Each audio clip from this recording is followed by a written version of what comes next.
ফাঁসি হোক, কি নির্যাতিতার ফাঁসি হোক। আরে বলুন কি? নির্যাতিতার না, সরি, এটা আমার মুখ দিয়ে ভুল বেরিয়েছে, এটা আমি উল্টো করছি। আমার ভুল হয়েছে, ক্ষমা করে দেন। মানে ধর্ষিতাদের ফাঁসি হোক। বসো। নেক্সট।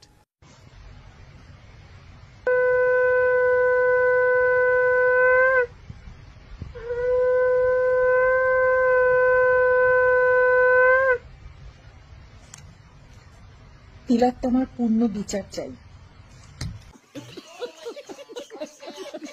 তুমিও ফেল। নেক্সট। মনে হচ্ছে যে আমি বাড়িতে ঠিক করে পৌঁছবো তো, আমি বাড়িতে ঠিক করে পৌঁছতে পারবো তো। কেন হবে বলুন তো? এটা কেন হবে? মাথা উঁচু করে বাঁচবো, মাথা উঁচু করে চলবো। New Lovely Lumi cream. তোমাদের যদি ভিডিওটা ভালো লেগে থাকে তাহলে প্লিজ চ্যানেলটাকে সাবস্ক্রাইব করে দাও আর সাথে বেল আইকনটা ক্লিক করতে ভুলো না।